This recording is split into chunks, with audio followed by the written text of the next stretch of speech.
Mist coils along the roots of the Carpathian Mountains, stretching like white fingers over stone and soil, curling into crevices long untouched. The trees groan in the wind, as though whispering names forgotten by time.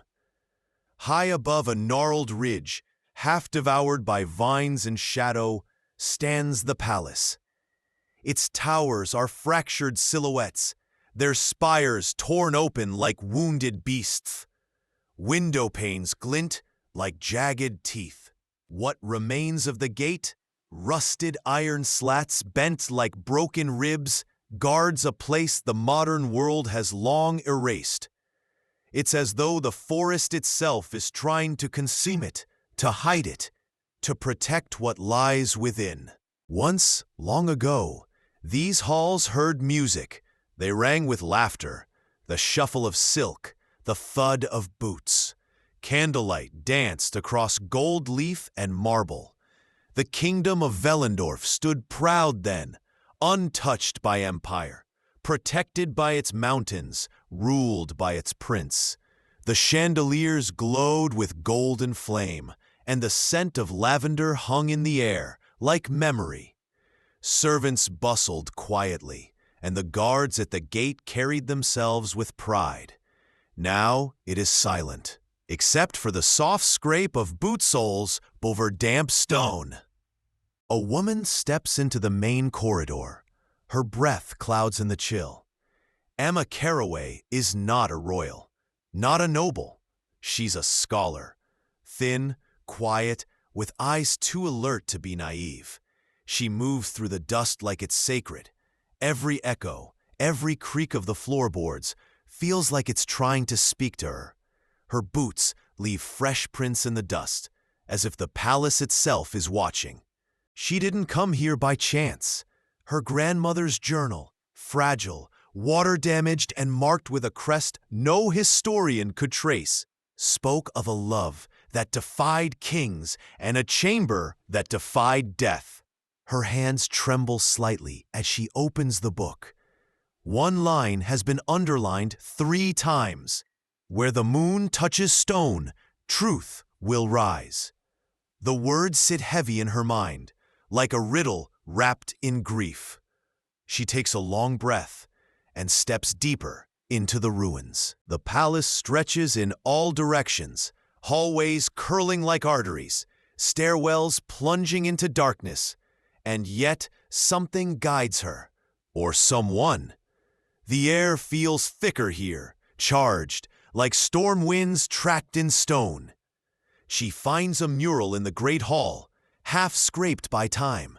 A young man with a silver falcon perched on his gauntlet. His face is kind, but burdened, regal, yet weighed down. She doesn't need a caption to know who it is. Prince Alaric of Wellendorf. He ruled from 1772 until his disappearance in 1785. Official records say he vanished during a storm, but the journal says he vanished into the palace itself after the woman he loved was taken. The portrait's eyes seem to follow her, as if waiting. Emma runs her fingers along the stone beneath the mural. There are marks here, dragged lines, scratches, as though something was hidden or buried. Wellendorf, in its final days, was caught in a tightening noose. Empires wanted it, allies betrayed it, but nothing cracked it open like the prince's rebellion against his fate. His father had promised him to the daughter of a Prussian duke, a marriage meant to protect the kingdom from outside hands. But his heart belonged elsewhere, dangerously so. The court whispered, the nobles frowned, the pressure built like a storm cloud over the palace walls. His heart belonged to Lysandra Vale, a healer born in the servants' quarter, raised by a widowed botanist. She was quiet, clever, and impossible to ignore. Her touch was gentle, her mind razor-sharp. In the surviving letters, coded, hidden in church archives, Alaric writes of her laughter, her hands always stained with rose oil, her questions about the stars, Her presence disturbed tradition and threatened power. He writes of the Moon Room, a secret chamber beneath the palace, accessible only when light struck the chapel's stained glass window at just the right angle. There, in the glow of refracted moonlight, they met. There, they dared to dream of a future the world forbade them. But love like that is dangerous, and someone was watching. Secrets like theirs don't stay buried for long. The chamber was sealed. Lysandra vanished. Alaric wept blood into the altar stone, and the palace began to rot from within. Ministers resigned. Servants fled. The people whispered of ghosts and madness. The storm outside was nothing compared to the one brewing behind closed doors. And so the prince disappeared. Emma finds the mechanism in the chapel floor, a sequence of tiles marked with lunar phases. She presses them in the order described in the journal. There's a click, and the stone trembles. She descends into blackness. Her flashlight flickers. The air thickens. She smells moss, damp parchment, and something sweet, almost like perfume. Her breath becomes shallow. At the bottom, she finds it. A dome of glass, fractured but still strong. Vines curl along its base. Beneath it, two skeletons lie entwined, one dressed in royal velvet, the other in embroidered linen faded to gray. Between them, a locket. Inside, two tiny paintings. Him, her. Emma doesn't cry. She kneels, and then the air shifts. Her fingers brush a plaque. Not Latin, not German. The script is older. She recognizes it from the journal's final page. She reads the inscription aloud. The lights flicker. Wind howls through the chamber. And for one brief moment, less than a breath, the dome glows blue. It is not a tomb. It's a sanctuary. The dead here are not mourned. They are remembered, protected. Alaric's voice, only a whisper, fills the chamber. He speaks of betrayal, of his own brother, who feared Lysandra would weaken their bloodline, who poisoned her, who lied to the court, and who wore Alaric's crown before selling Velendorf to the Empire. But Alaric would not abandon her. He drank the same poison.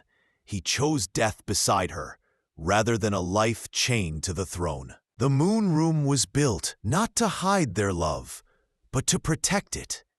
The curse spoken of was never a curse at all. It was a key, a spell to preserve the truth until one of their blood returned. Emma's hands are shaking now. She feels the ring in the prince's bone-thin hand. Its seal matches her grandmother's journal. She is Velendorf.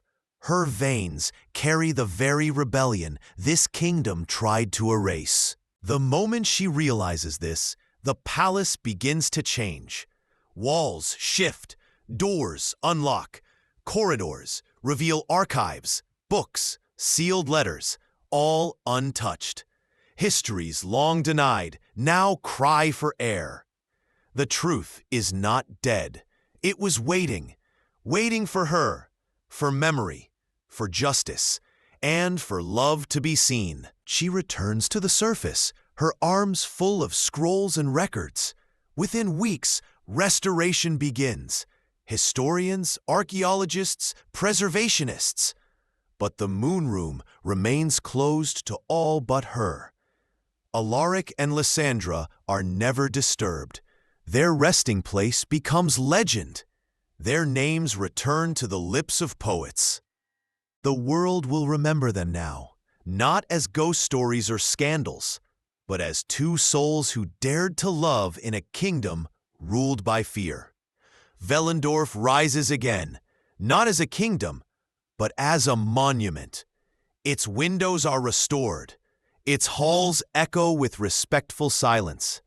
And in the quiet of that forest, Where mist coils like memory, the palace no longer mourns. It breathes.